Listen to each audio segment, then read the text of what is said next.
Imagina você gastar uma grana pesada comprando ingressos com meses de antecedência, tudo para ver a Fórmula 1 ao vivo. E do nada você ver um desfile com apenas 6 carros na pista.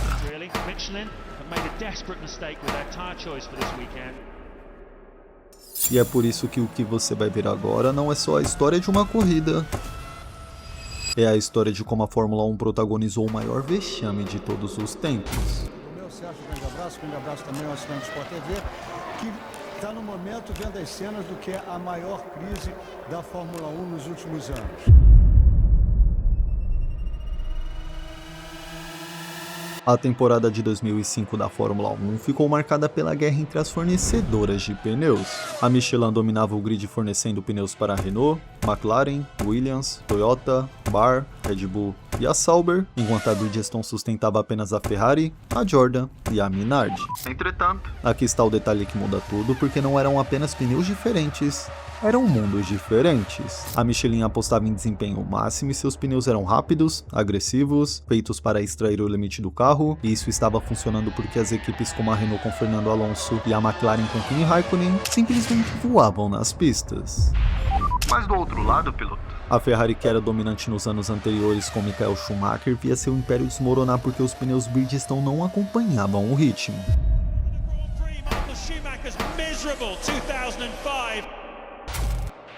Isso mesmo. Pela primeira vez em anos a Ferrari não era protagonista, mas o mais importante é que essa divisão criou um risco invisível, porque quando você tem duas filosofias completamente diferentes, você também tem dois níveis diferentes de segurança.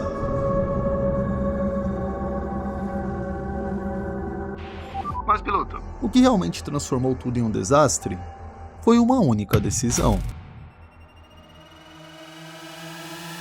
Em 2005, a FIA queria mudar o esporte. Ela queria corridas mais estratégicas com menos dependência de pit stop, mais desafio para pilotos e equipes, e foi aí que veio a proibição de trocar pneus durante a corrida. Pode parecer simples, mas isso mudou completamente a Fórmula 1. Porque até 2004, os pit stops eram um espetáculo. Porém, em 2005, piloto, não existia segunda chance.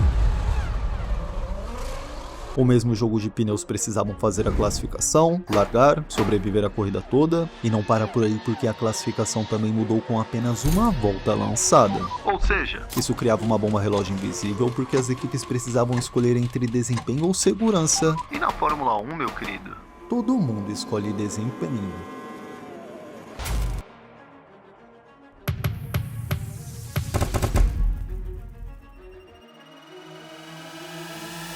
O lendário circuito de Indianápolis era um circuito diferente de tudo no calendário, porque parte dele era um circuito misto e a outra parte era oval com uma curva final simplesmente brutal. E agora em setembro vai entrar o grosso. A famosa curva 13 era uma curva inclinada, rápida, implacável, e foi exatamente ali que o pesadelo começou. Durante o primeiro dia de treinos livres, tudo parecia normal até que algo estranho acontece quando o brasileiro Ricardo Zonta, piloto reserva da Toyota, perde o controle do seu monoposto quando o pneu traseiro esquerdo simplesmente falha. Até aquele momento, aquilo parecia um caso isolado. Só que poucos minutos depois, veio o momento em que mudaria tudo. Teammate Ralf Schumacher slammed into the wall at turn 13 due to another left-hand rear tyre failure.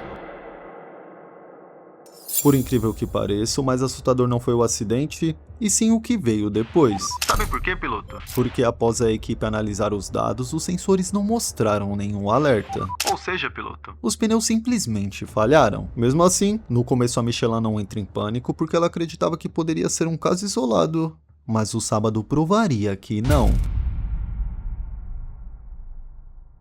No terceiro treino livre o clima muda completamente, após os carros com pneu Michelin praticamente não irem para a pista porque naquele momento ninguém mais confiava nos pneus. Mesmo assim, na classificação Jarno Trulli da Toyota ainda consegue a pole position, mas o que todos descobririam depois arruinaria aquele grande prêmio.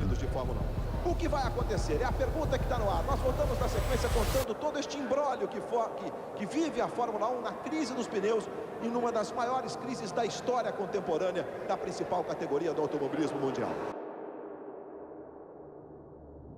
Depois dos acidentes, a Michelin chega a uma conclusão assustadora de que os pneus não eram seguros, mas não era só isso. O motivo era que a curva 13 havia sido reasfaltada recentemente, o que gerava muito mais aderência. E mais aderência, piloto? Mais aderência significa mais força lateral, e mais força lateral significa uma pressão absurda no pneu traseiro esquerdo. Entretanto, a Michelin, ao perceber a gravidade do problema, tentou agir rápido propondo alternativas para a resolução. A primeira foi trazer um novo lote de pneus usado anteriormente no Grande Prêmio da Espanha, porém a FIA recusa porque eles não eram testados em Indianápolis e também violavam o regulamento. Assim, surge um plano mais polêmico que foi a tentativa de criar uma chicane na curva 13. Isso mesmo. Uma curva artificial para reduzir a velocidade dos carros e consequentemente aliviar as cargas nos pneus. Só que a FIA, piloto, recusou mais uma vez alegando que não havia tempo para modificar o circuito com segurança e seria injusto com quem trouxe o equipamento correto.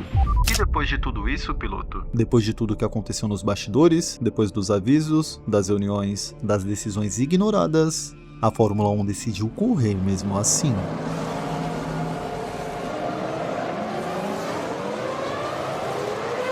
Domingo. Arquibancadas lotadas com mais de 100 mil pessoas em Indianápolis e ninguém ali fazia ideia do que estava prestes a acontecer, até os 20 carros se alinharem no grid e saírem para a volta de apresentação. E de repente, piloto? Um entra nos boxes, depois outro, e então todos os carros da Michelin desistem. Os carros da Michelin todos pro pit, todos ou muitos deles. Toyota pro pit, tá ali o Trulli, McLaren, a Ferrari você viu lá no fundo que foi pra pista, nem largada os carros de Michelin vão. 14 carros de uma só vez na frente de todo mundo e o silêncio seguido de vaias toma conta do público. Assim, sobram apenas 6 carros na pista e ali ficou claro que aquilo não era mais Fórmula 1, aquilo era um desfile.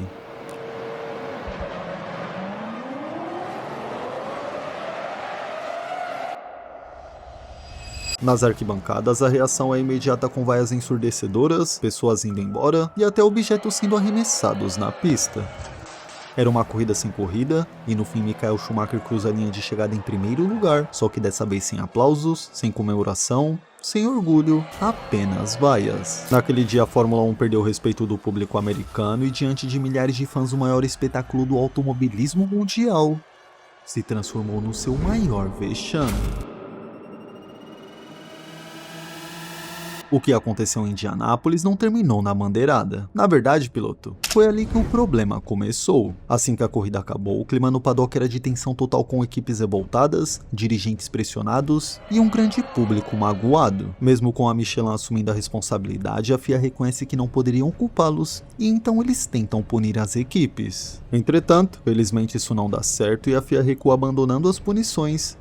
Mas o dano já estava feito porque o maior prejuízo daquele dia não foi técnico, ele foi moral. Pelas pessoas que ficaram até o final, eu acho que foi uma pena muito grande ter visto todos os outros competidores entrando para o box, porque afinal de contas a gente está aqui para correr, nós somos em 20, que já é um número pequeno, de repente esse número caiu para 6, então foi, na minha opinião, um desastre para a Fórmula 1, acho que isso não deveria ter acontecido.